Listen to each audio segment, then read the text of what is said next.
It's Beer O'Clock, and this is the Beer O'Clock show where every week we engage in some light-hearted beer-related banter. My name is Mark, and joining me from his mansion in Essex is Steve. G'day, Steve. Good evening. How are we doing this week? I'm doing all right, thank you very much. How are you? I'm fine. I'm sitting in my large drawing room, looking forward to enjoying a fine glass of beer tonight. And we have a good one tonight, or what We do. promises to be a good one. But before we get to that bit, let's have a bit of a beer banter, mate. What have you been up to beer-wise in the last week or so? Not a huge amount, but I have sampled a few. Um, I found myself in the parcel yard last week, waiting for some friends before going out, and actually managed to catch up with one of our listeners, Andy, for a quick pint, and we enjoyed a pint of Front Row by Fuller's, which is their seasonal beer that comes out in time for the Six Nations. So it was a light sort of session beer, 3.7, 3.8%, fairly standard bitter, nothing really special, but just did a few of them because they were quite easy to drink. Yeah. So that there was that. Um, Elsewhere in a pub, I sampled a pint of Southwold bitter. So going back to the good old days of episode 1, where we first sampled the Southwold bitter out of a bottle. I had a pint of that off the tap, and again, nothing special, nothing to write home about. My bottled beers this week were I revisited the Innocent Gun Winter Treacle Porter, and found that it was just as amazing as the first time that I sampled it. And I also did another bottle that our number one fan had given us, a Harvey and Son Imperial Extra Double Stout, which Wow. was 9%. Ooh. And it was quite literally wow. In the words of our number one fan, top drawer stuff. Absolute top drawer.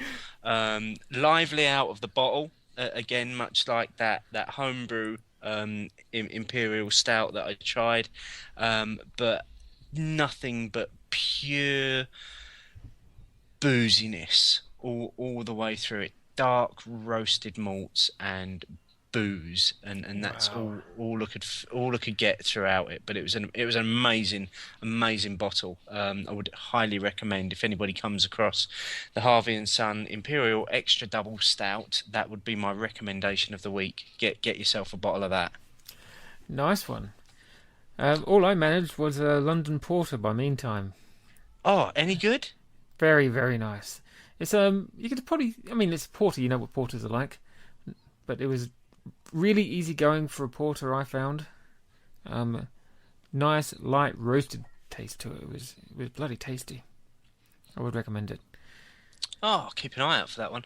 Yeah. I've been because we had some questions this week from a follower on Twitter, didn't we, about could we recommend any stouts? Hmm. And I think it blew a bit drew a bit of a blank from both of us because I was like Guinness.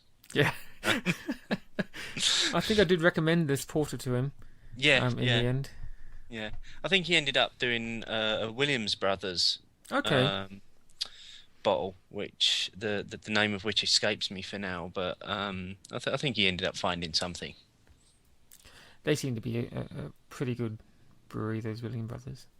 Yeah, it's one again. It's one of those regional kind of things, though, isn't it? That you only seem to be able to get a few of their beers down here, Mm. and certainly in the London and the Essex area, I don't see a huge amount of their beers. But I think being based in Scotland, I think obviously the further up north you go, the more chances you've got of actually finding more of a range. Yeah. I wish we had a nice beer shop in my neck of the woods. Never Yeah, mind. Plenty no, of wine shops, but who needs that? no, you need beer We shops. need. I read somewhere in the week that apparently Odd Bins have started stocking a decent range of beers now as well. Really? Yeah, Oh, we've got one not far from here. I might have to go and check it out one day. yeah, I think it's becoming quite a few stories I've read this week have suggested that the craft beer scene is is really going to take off this year. Yeah. And whereas a year ago, sort of bar owners and were finding it quite easy to get hold of the product, they're finding it really difficult to get hold of craft beer now because everybody wants it. Yeah. So that can only be a good thing, You know what the surely. difference between then and now is? What? Go on. The beer o'clock show, mate. Indeed, yes. We've riveted the Claimed. nation. We've put a spark under the beer drinking nation to try the craft beers. Yes. It's You all heard down it to here us. first. It's all down to us. You're It is. welcome, Real The Ale. beer o'clock show leading the craft beer revolution.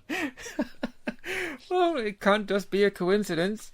I No, don't believe in absolutely not. coincidences No. at If all. you look back to this time last year, nobody had heard of craft beer, and then the beer o'clock show started, and it's gone ballistic. And our first beer was an Adnams beer, and haven't they done well? They have indeed, yes. And speaking of Adnams, this week's beer is a very special beer. It is. Well, we've often spoken fondly of the various bottles that come out of Southwold's own brewery, Adnams, and this is one I've never tried. I believe you have a couple of years ago. But I've had a bottle of it for a little while. It's a beer called Tally Ho. Nicely done with the Thank you. accent this time. I can do this kind of accent quite well. Tally Ho. Um, this is the 2012 bottling. It's a barley wine style beer, which you're going to explain a bit more to me soon, and that's both intriguing and frightening, I have to say. So Tally Ho has been brewed by Adnams since 1880. And Steve, what else can you tell us about this beyond my extensive research from the back of the bottle? Off the back of the bottle. They brew it every year, and they only brew it once a year. It's that they generally brew it in October, and it's brewed in limited quantities. They put some into the casks, and then they put some into bottles, and the ABV varies every year dependent on the ingredients that they've used and the strength of it. But generally, the cask normally comes out around just around less than 7%, and the bottle's always around 7.2%. But it's brewed so that it can be laid down and stored like a fine wine. So that's a little bit more about this particular bottle. The term barley wine is quite an interesting one because it goes back to the 1870s. Where it was first brewed by Bass, and it was their number one ale, which was brewed in 1870. It's a style of beer that's basically a strong English ale. But the reason why it's called barley wine is because sometimes it can end up being as strong ABV wise as a bottle of wine, but since it's made from grains rather than fruits, it actually is a beer. But it's called barley wine, and there are two distinct styles of it. There's the English style, which tends to be less hoppy and therefore has more bitter sweet flavors, and generally tends to be a darker beer. And then there's the American style, which, as with most American beers and craft beers, tends to be more hoppy, a little bit more bitter, more and more colour to it. So there's a little bit of a history lesson in terms of barley wine and what it's all about. Very good. Have you had many other barley wines before? I have had zero barley wines Okay. in my time. I do believe at last year's Great British Beer Festival, a barley wine actually won the Beer of the Year. Wow. So again, and at the time I didn't know that much about barley wine because I hadn't researched it, and I was like, well, that seems like a strange thing to be winning a Beer of the Year competition. It's wine, for God's sake. Not drinking that. It Um, sounds a bit poncy. yeah, but apparently not. No, apparently barley wine is a beer, but it's just a very strong beer. Right. Now, you had some interchange with, or some exchanges between yourself and Adnams. Is it the brewer? Soul Bear? Yeah, Fergus Fitzgerald is the head brewer at Adnams, and you can follow him on Twitter at Soul Bear. That's SOLE Bear, not soul, as in soul bear. I'm a soul bear. I don't know where that came from. Yeah, because I got in touch with him to say, look, we're doing the beer on this week's show. Is there anything you want us to say about it? And he basically just said that just reaffirmed the fact that it's only brewed once a year. That the year is stamped on the bottle. As each year, that the flavour will change slightly from year to year, dependent on the ingredients that they put on it and the batch that they're using and all the rest of it. Yep. He also recommended that when drinking this, it's best sampled from a large brandy glass type shape. Thing. Okay. And I'm using my Leffy glass from last week. I have washed it. It's still not got remnants of Leffy in it. No. That would just be rank. Yeah. So, yeah, hopefully I can get some nice scents from it. Anyway, mate, shall we get into this it's a small bottle, thankfully, at 7.2% ABV. 330ml bottle, which is about the size of the Innocent Gun bottles. But it looks like a little wine bottle. It does. With the Stark label and everything. It's quite nice. Yeah. And it's got a little horseman on the top. Doing his tally-ho thing. Yeah. Anyway, traditional dark ale. Let's get into it.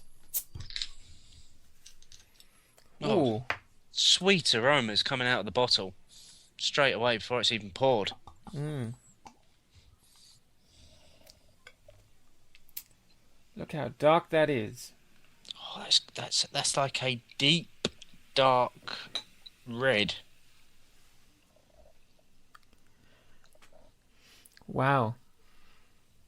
That's some boozy fruitiness coming off the top of it. Boozy fruit. Yeah.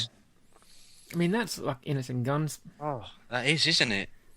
The kind of rich, deep booziness that Innocent Gun are known for. And the colour of it, I mean, you could almost say the lacquer colour. It's so dense. It's almost, even holding it up to the light, you can just about get the light through it. It's almost porter-like. Yeah. In its appearance, it's not got that blackness that you get from a porter or a stout. That there is the slight red hue, but it's just so dark that you just can't see through it. Mm. Now let's see what the nose is like. Like we said, we've got that rich black fruitiness, booziness coming off. I'm getting treacle, getting sweet treacly things again. So treacle, toffee. You're going to start reminiscing about sweets again, aren't you? We'll see. at some point. You love it. You love my trips down memory lane. I do, yeah. Okay, enough sniffing. Let's have a gulp. Let's get in. Cheers, pal. Cheers, mate. Oh, different flavours coming through there in just one gulp. Oh, it's very velvety, isn't it? That's smooth, that is. It's as smooth as you like. Yeah. It starts off with you get a real whack of booze straight away. Yeah. First flavour. Then you get the smoothness just wash over you. And then it finishes with a really bitter after kick. Yeah, and afterwards you get the spiciness rising to the top, like it's bubbling up. Yeah. So you're not getting whacked in the mouth with the spiciness and the hoppiness at the beginning, but it kind of rises to the top after that malty smoothness has disappeared, that roasted smoothness has disappeared. This is amazing. It's like when I say bitter, it's not like bitter as you'd imagine it, but it's like that bitterness of a really dark chocolate. It's that sort of sweet bitterness. It's not like bitter. Oh no, that's too bitter. I don't want that. It's like, oh, I like that sweet bitterness. Give me more, sort of thing. Yeah, and there's kind of rich woodiness to it as well. If you get what I mean. Yep. More. Almost almost in a way, slightly reminiscent to the woodiness, slightly reminiscent to the Raven Black IPA that we did, where you've got those woody, piney characteristics coming through. Yeah. Not as strong or as dense, but they're there. Mm-hmm. This is reminding me a little bit of the Winter Treacle Porter from Innis & Gunn. Just from that wine whiskey barrel root to it. But this is a bit more... There's a bit more spice on the palate afterwards. Mm-hmm. I think. And it's much smoother than that. That was quite a jolt, that one, because obviously quite a strong beer. I mean, this is strong as well, 7.2%. I need to slow down. I'm halfway through it. Here we go. Here we go. Tally ho! Yeah, and he's gone. Oh, dearie me, it's going to my head already. How long are we in? We've been recording for 17 minutes. Oh, that long already? Maybe not quite that long. Maybe 15. Oh, dearie me. It's there's almost I'm picking up some very subtle coffee aromas on the nose as I'm giving it a bit of a swirl in my large beer brandy glass, like I'm a sophisticated gentleman. There's certainly a sweet bitterness to it, and I'm liking that. Going back to I don't want to keep using these shortcuts, but obviously my experience with these kind of things is limited to many people. But going back to the Winter Treacle Porter, which this is most reminiscent of for me, or one of the stronger Innis & Gunn ones,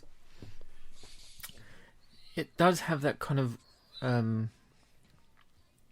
rummish whiskey, the rum whiskey cask booziness to it. Yeah. But it's much easier going. Yeah, it's smoother. It's a more accessible version of those beers, I think. So if you really like Innis & Gunn beers, especially their special ones, I think you'll like this. Because, I mean, this is a special beer as well. Obviously, it's limited edition and all that kind of stuff, but... I think at this stage, you do well to get a hold of it now. Yeah. From anywhere other than maybe one of the Adnams shops. Because I think all the bottled quantities of it might have already gone, seeing as they only do a limited run of it. But it's a good beer. Oh, it's warm as well. There's a heat coming from it afterwards on the palate. Now, I haven't had this in the fridge at all. I've had it in my office, but it's quite a cold room. So I've just had mine at room temperature. Yeah, so Soul Bear said to keep it as just under room temperature. Yeah. Slightly chilled, which is essentially in this room it is. So the flavours are coming out immediately, because in the past we've had cold beers where it takes a while for the flavours to come out. Mm-hmm. But those flavours are coming out right away. This is a fantastic beer for this early in the season. It is. We should have saved... We might have peaked very early. I know. Where are we going to go from here? Seriously. Yeah. Oh, well, at least we're not doing Newcastle Brown next week. Yeah. Wouldn't want to be coming down, would we? That would have been quite a thud after this one. It could be worse. We could always be doing a beer from our other favourite brewery. Oh, don't. I had a friend on Twitter extolling its virtues while he's waiting for a flight. Really? It's like, oh, please. Just because you're locked in a hospitality lounge doesn't make that beer a good beer. No. Just because it's free doesn't make it a good beer. There's never a time when that's a good beer. For those of you that don't know what we're talking about, go back and listen to last season. Yeah. We're not naming the brewery again. Oh, actually, it wasn't the GK beer. It was the Scottish one that we slagged off. Last year. Oh yeah, there were a couple that we had to go at, weren't there? I tell you what, if I was in a hospitality lounge and all they had was Green King IPA, bloody hell, I would be going back to economy. Be drinking lager. Yeah. I'd choose Tuborg over. Yeah, just give me over it. Yeah. Give me a can of Tiger, please. Oh dearie me. Anyway, back to. I keep wanting to call it Leffy because it's in my Leffy glass, but it's not Leffy. It's Adnams Tally Ho. Tally Ho. Mm. Okay, I haven't had any for a little while now, like for 3 minutes. Let me have another go. Helpfully, Adnams do a range of that they've got a YouTube channel, and they do a range of videos for every beer that they brew. There's a short video where Fergus is actually talking about the beer. They range between 40 to 50 seconds. Some of them go into about a minute, and I watched the one about the Tally Ho earlier on today, and he was saying in it, he gave a little bit of the history of it, and then he was saying that it's a beer that's brewed with really strong malt characteristics, and they use dark roasted malts to give it the dark colour, and then they literally just use a small amount of hops just to balance the sweetness in this, and I think tasting it, all that's coming through. You're not the hops are just there to give you that lovely sweet bitter aftertaste, but you're getting all of the other flavours on the initial swig, and that's where the malts are really coming to life. Yeah. Rate Beer gives it a 90 out of 100, which is pretty good for its overall score. Many people don't rate its style very well, but then it's Rate Beer, isn't it? Yeah. But they're all coming back with the like the raisins, a little bit of burnt sugar. One guy says, which I can get a little bit. Mm-hmm. I can relate to that. I'm not so sure about the raisins. Someone says there's a touch of Marmite saltiness, which is really a peculiar way of. I don't know. Is he saying it's kind of like a dark yeasty saltiness? I don't know. Mahogany wood, yeah, you can kind of get the mahogany wood coming through from that barrel aftertaste that I'm getting. I don't know. They're coming up with some coriander. No, I can't get that. Dark pulpy fruit. Probably as close as I would agree to some of these people. Yeah, I don't have much left now, so I'm going to swirl it around a bit. Yeah, I've only got a little bit left. I'm trying to savour every drop, considering it was such a small amount in such a small bottle. Yeah. I think it's been evaporating, or somebody's been sneaking in and drinking it while I've not been looking. Yeah, that's definitely what's been happening. Someone's been sneaking from your glass. Yeah. Either that, or I've just done a U and necked it. Oh, never learn. I had 20 episodes to learn from last year, and I still haven't learned. No, you haven't. as episode 1 from this season would show, where you decided you'd hammer a bottle of Nuki Brown. Oh, God bless me. I'm a simple man. Okay, give us your final thoughts while I finish my bit, and then you'll finish your bit while I give my final thoughts. I think it's a smooth beer, lovely aromas. I really like the bittersweet aftertaste to it. You wouldn't want to do too many of these. I think, because I've got to admit, I'm feeling it a little bit tonight. Got a little bit of pinch in the cheeks, which is always the first sign that the beer's getting me. Good beer. I'd give this, again, using the new half-point system on Untapped to its fullest advantage. I'm going to give this a 4.5 out of 5. Wow. All right. Let me just tap mine in. As it's a stunning beer. Yeah. So so much character in this, isn't there? Yeah. It's good word.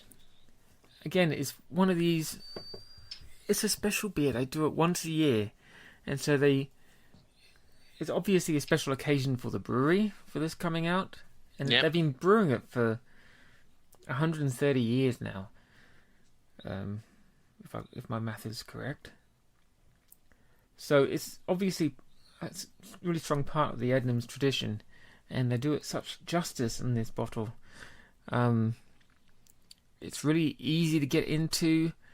If you want a stronger beer just to try it out, it's much easier to get into this than one of the Innocent Guns ones.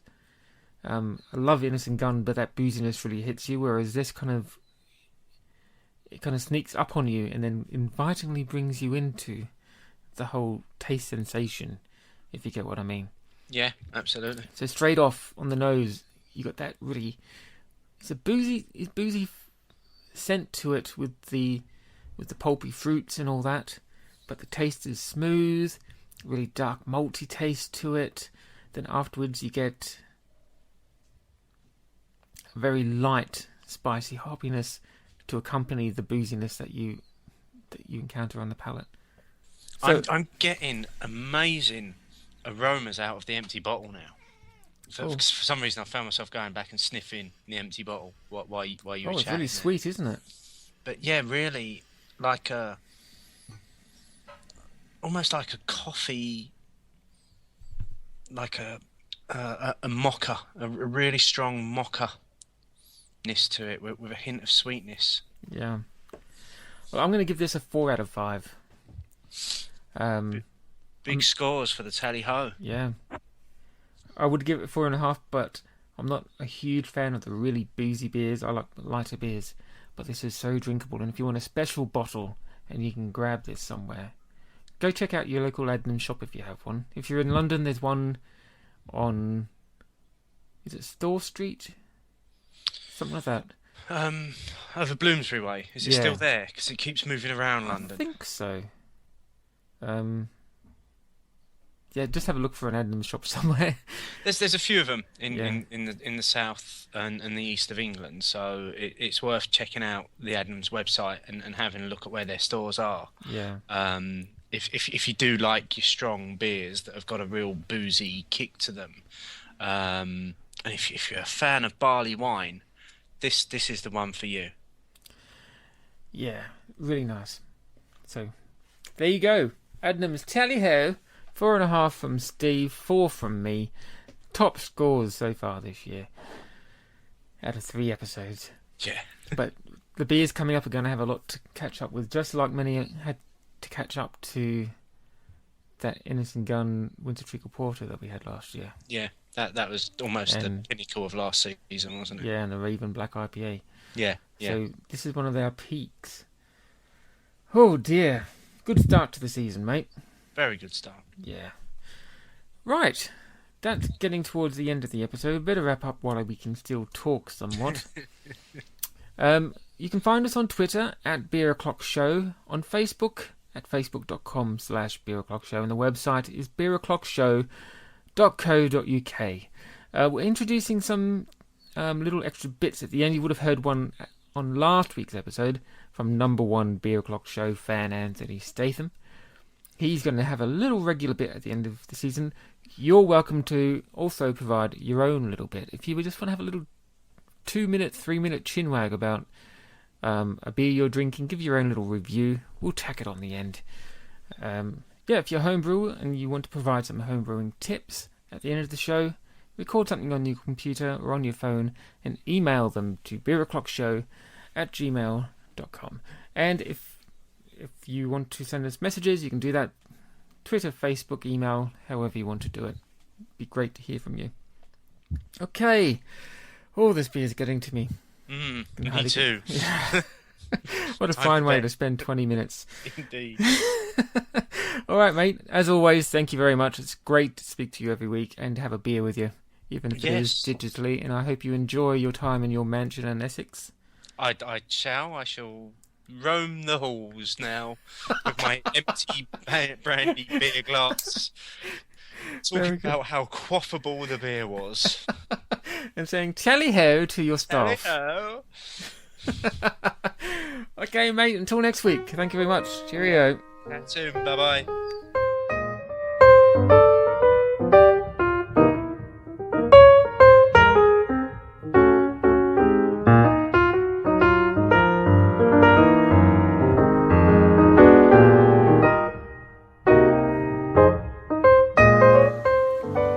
Welcome to the Beer O'Clock Show, live from Hove in Sussex. This is number 1 fan at Stath79, coming to you live from the kitchen. We've just had a nice meal, cooked a nice meal at home, very nice, and we've just been a walk to the shop to buy a couple of nice beers.